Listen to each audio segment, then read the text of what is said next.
সিরিয়ার দামেস্কে এজিদ ক্ষমতা দখল করলো অগণতান্ত্রিক পদ্ধতিতে এবং সরকারি মালের কোনো হিসাব নাই, অডিট নাই, স্বৈরাচারী কায়দায় তিনি ক্ষমতা দখল করে মদিনার আহলে বায়েত যারা মদিনার নেতৃবৃন্দকে তার আনুগত্য করার জন্য বাধ্য করলো।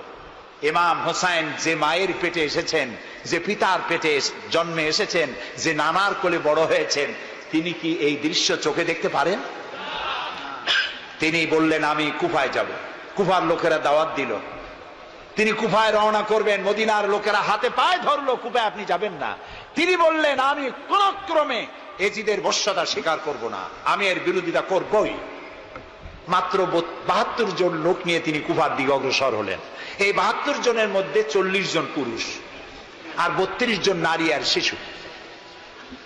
তিনি যখন কারবালা প্রান্তরে পৌঁছে গেছেন, ইবনে জিয়াদ কুফার গভর্নর, তিনি বাধা দিলেন, বললেন আমার দরবারে হোসাইনকে হাজির করো। ইমাম হোসাইন বললেন যে ব্যক্তি আল্লাহর আখিরাতকে অস্বীকার করেছে, রাসূলকে অস্বীকার করেছে, আমি তার সামনে জীবন থাকতে যাব না। রাতারাতি ইয়াজিদ 6000 সৈন্য পাঠিয়ে দিল। ইমাম হোসাইনের সাথে লোক কত? মাত্র 72। 6000 লোক কি যুদ্ধ করা লাগে 72-এর সাথে? শুধু যদি মার্চ করে পায়ের তলায় পিছে 72 জন শেষ হয়ে যাবে। হযরত ইমাম হোসাইন রাতের বেলায় সঙ্গীদের বললেন, ও আমার সাথীরা, ইয়াজিদ আমার শির চায়, আমাকে চায়, আমার সঙ্গে থেকে তোমরা তোমাদের জীবনকে বিপন্ন করো না, তোমরা সবাই ফিরে চলে যাও মদিনায়।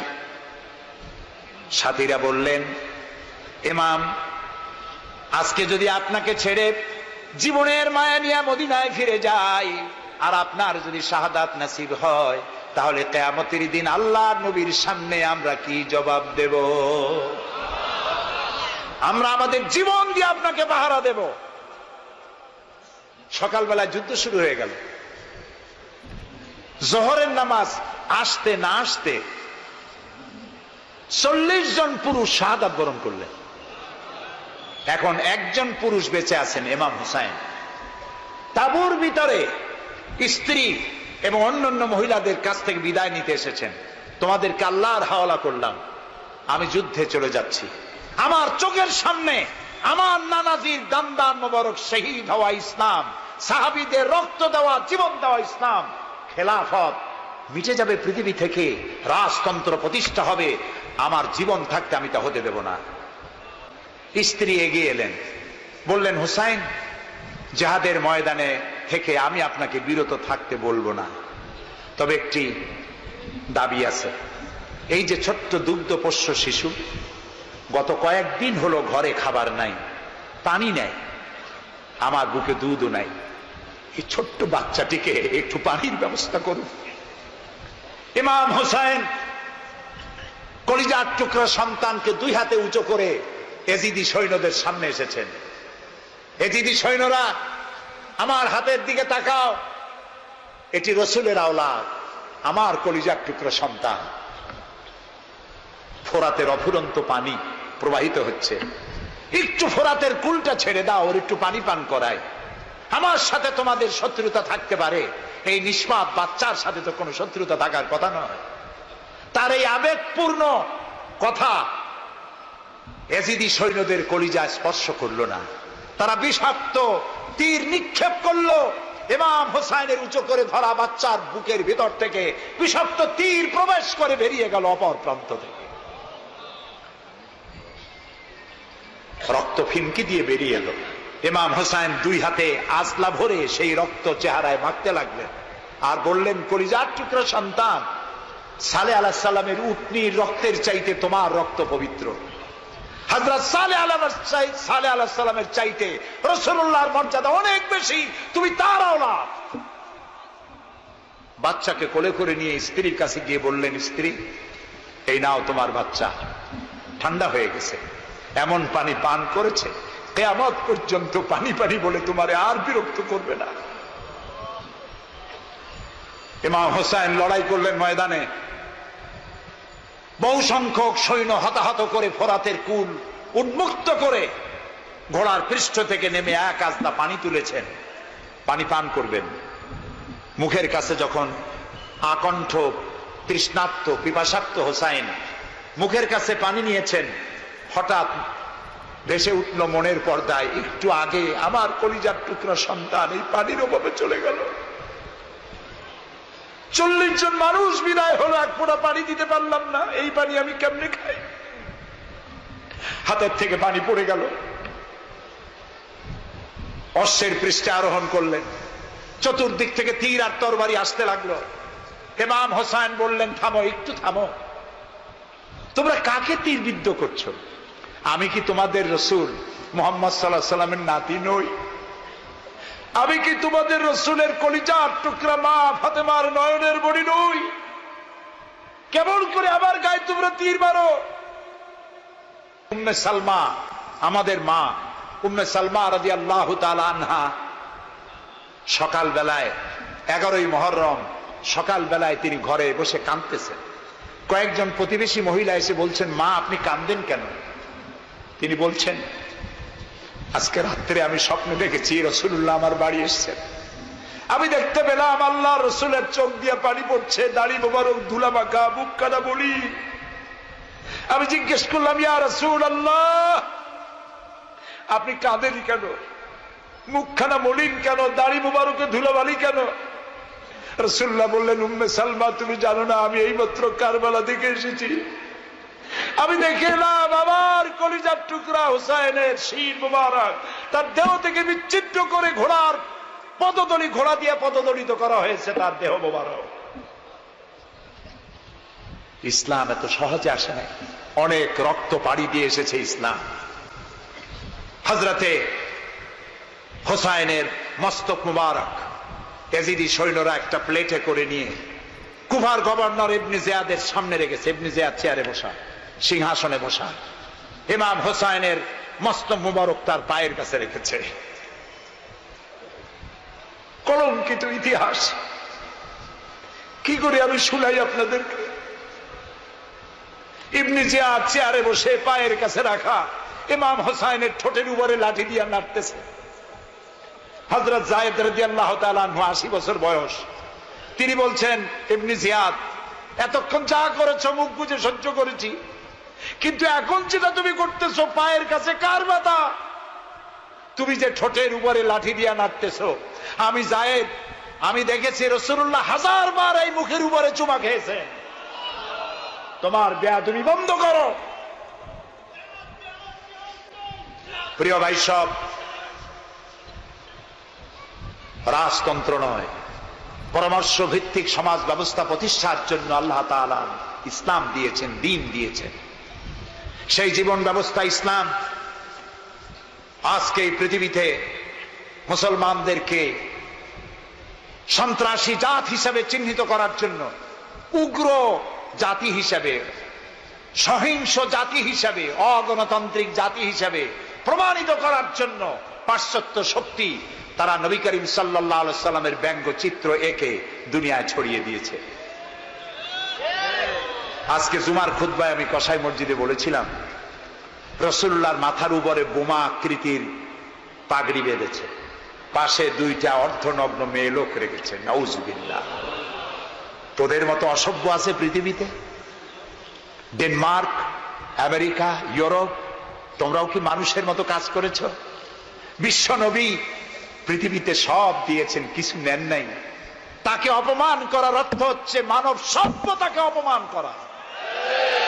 রাসূলকে অপমান করার ক্ষমতা কারো নাই। তার সম্মান পাহাড় সমান নয়, তার সম্মান আকাশ সমান নয়। রাসূলের সম্মান আল্লাহর আরশ পর্যন্ত। আল্লাহ তার আরশে আজিমে কাউকে দাওয়াত দেন নাই, বিশ্ব নবীকে দাওয়াত দিয়েছিলেন। মুসলমানদেরকে ধৈর্য ধারণ করতে হবে, আরো সংযমী হতে হবে। ইসলাম সর্বশ্রেষ্ঠ জীবন ব্যবস্থা। এই কল্যাণময় জীবন ব্যবস্থা প্রতিষ্ঠার জন্য এগিয়ে আসতে হবে মুসলমানদেরকে, সকলকে, হিন্দুদেরকেও। হিন্দু, বৌদ্ধ, খ্রিস্টানদের বলি, আমার প্রিয় ভাইয়েরা, আপনাদের মধ্যে আমাদের মধ্যে পার্থক্য খুবই কম। হিন্দুরা বলেন এক ব্রহ্মা দ্বিতীয় নাস্তি, আমরা বলি লা ইলাহা ইল্লাল্লাহ। কথা প্রায় কাছাকাছি। আপনারা পুনর্জন্মে বিশ্বাসী, আমরা পুনরুত্থানে বিশ্বাসী। এই কোরআন শুধু মুসলমানদের জন্য নয়। আপনার ইসলাম কবুল করা লাগবে না। আমি ইউরোপ, আমেরিকা, অস্ট্রেলিয়া, আফ্রিকায় যখন অমুসলিমদের মধ্যে বক্তৃতা করি তখন বলি আপনাদের মুসলমান হওয়া লাগবে না, যে ধর্মে আছে সে ধর্মে থেকেই যদি কোরআন বর্ণিত আইন যদি মানেন, আপনি শান্তি পাবেন দুনিয়ায়, শান্তি পাবেন আখিরাতে। পরকালেও শান্তি পাবেন কিনা আল্লাহ ভালো জানেন, তবে দুনিয়ার শান্তি তো পাবেনই। কোরআনের আইন সকলের জন্য প্রযোজ্য। ইসলামের ব্যাখ্যা দিচ্ছিলাম, ইন্নাদ-দীনা ইনদাল্লাহিল ইসলাম। ইসলামের চাইতে কল্যাণময় জীবন ব্যবস্থা পৃথিবীতে আর নাই।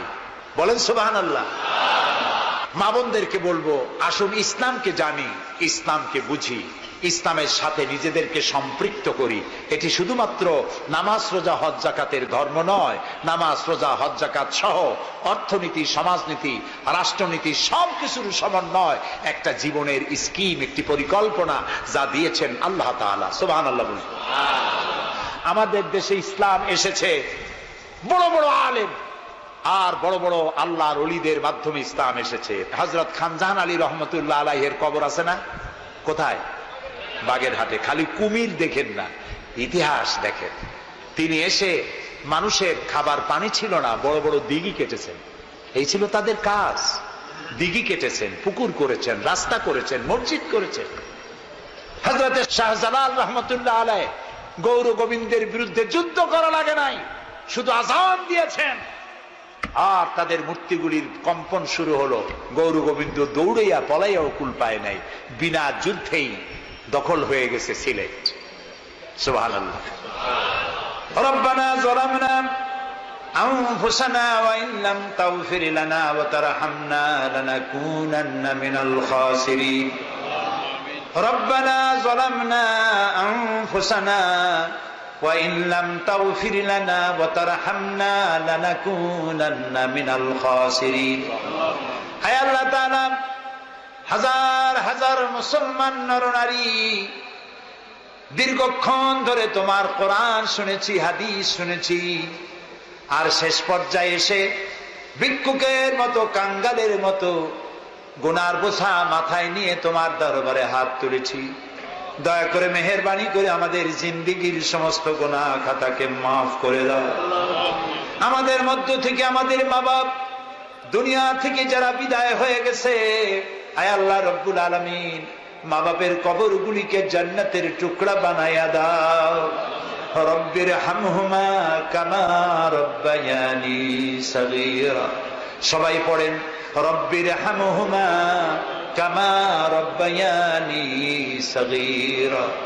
আয় আল্লাহ রব্বুল আলামিন, জনম দুঃখিনী গর্ভধারিণী মা, যিনি না খেয়ে আমাদের মুখে, ক্রন্দন মুখে চুমা দিয়া, শত চুমা দিয়া হাসি ফুটাইছেন, না খেয়ে আমাদেরকে খাওয়াইছেন, আমরা না ঘুমানো পর্যন্ত ঘুমান নাই, এত কষ্ট করেছেন যেই মা, আল্লাহ কবরটাকে বেহেশত বানাইয়া দাও। বাপজান এত কষ্ট করলেন, বাড়ি ঘর বানাইয়া দিয়া খালি হাতে বিদায় হয়ে গেছেন, কোন হালতে আসি জানি না, আল্লাহ আব্বার কবরটাকে বেহেশত বানাইয়া দাও। আমাদের মা বাপ যাদের বৃদ্ধ হয়ে গেছেন, রব্বুল আলামিন বিছানায় পড়াইয়া পরনির্ভর করে মারবা না। আল্লাহ তাআলা স্বনির্ভর থাকাকালীন নিজে নিজে টয়লেটে যেতে পারেন, নিজের খাবার নিজে খেতে পারেন, দাঁড়াইয়া নামাজ পড়তে পারেন, নিজের কাপড় নিজে পরতে পারেন। এই অবস্থায়, সুস্থ অবস্থায় ইমানের সাথে উঠাইয়া নিয়েও বিছানায় ভালাইয়া রাখো না।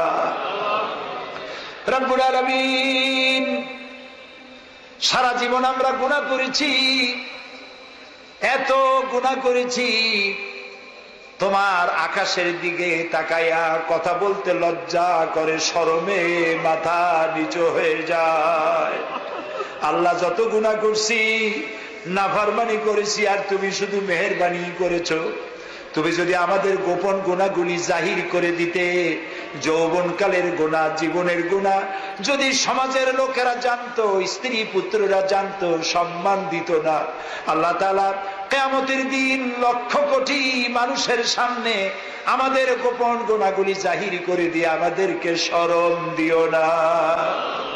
আয় আল্লাহ তাআলা, তোমার নবী বলেছেন 3000 বছর ধরে তুমি জাহান্নামের আগুন উত্তপ্ত করেছো। আল্লাহ তাআলা চৈত্র মাসের দ্বিপ্রহরের রোদ সহ্য হয় না। আল্লাহ তাআলা জাহান্নামের আগুন আমরা সইতে পারবো না। জাহান্নামের আগুন আমাদের জন্য আল্লাহ তুমি হারাম বানায়া দাও। আল্লাহুম্মা আজিরনা মিনান নার। সবাই পড়েন আল্লাহুম্মা আজিরনা মিনান নার, আল্লাহুম্মা আজিরনা মিনান নার। আয় আল্লাহ তাআলা, তামাম পৃথিবীতে মুসলমানেরা আজ বড় বিপদে। মুসলমানদের কেউ দেখার নাই। ইরাকের আল গরিব কয়েদখানার ভিতরে মুসলমানদেরকে উলঙ্গ করে তাদের মুখের উপরে কাফেরেরা পেশাব করেছে। গুয়ান্তানামো কারাগারের ভিতরে মুসলমানদের বান্ধা তাদের সামনে কোরআন শরীফের উপরে পেশাব করেছে। রাসূলুল্লাহর মাথায় বোমা উঠাইয়া দিয়েছে। নগ্ন নারী তার পাশে বসাইয়া ছবি উঠাইছে। বাবু, আমাদের কলজা চলে যায় বাবু। আল্লাহ নরপশুদের হেদায়েত দাও। আল্লাহ পরাশক্তির নামধারী তথাকথিত সভ্যতাকে আল্লাহ তুমি হেদায়েত দিয়া দাও।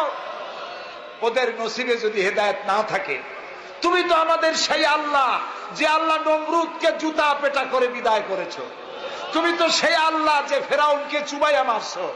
আল্লাহ এই সভ্যতার দাবিদার গুলি যারা আমার রসুলকে অপমান করতেছে, মুসলমানদেরকে অপমান করছে, কোরআনকে অপমান করছে, ফেরাউনের মতো নমরুদের মতো জুতা মেরে ডুবাইয়া ধ্বংস করে গজব দিয়া বিদায় করে দাও। আল্লাহ, আমাদের এই শান্তিপূর্ণ দেশে যারা বোমা মারে, সন্ত্রাসী হামলা করে, ওদেরকে আমরা চিনি না, তুমি ভালো করে জানো ওরা কারা। আল্লাহ ওদেরকে হেদায়েত করো, ওদেরকে তুমি ধরাইয়া দাও। ওদেরকে কারা টাকা দেয়, কারা বুদ্ধি দেয়, কারা পরিচালিত করে, তাদের চেহারা জনগণের সামনে উন্মোচিত করে দাও। তাদেরকে জনগণের সামনে ন্যাংটা করে দাও। আল্লাহ তাআলা, আমাদের এই সুন্দর দেশটির উপরে তুমি রহমত করো। আল্লাহ, তোমাকে বলবো না কাকে বলবো। পৃথিবীতে যত মুসলমান দেশ তুমি দিয়েছো, প্রত্যেক মুসলমান দেশের পাশে আরো 2-4টা মুসলমান দেশ আছে। তুমি আমাদের দিকে তাকায় দেখো তো আমাদের অবস্থাটা কি। আমরা কোথায় যাব?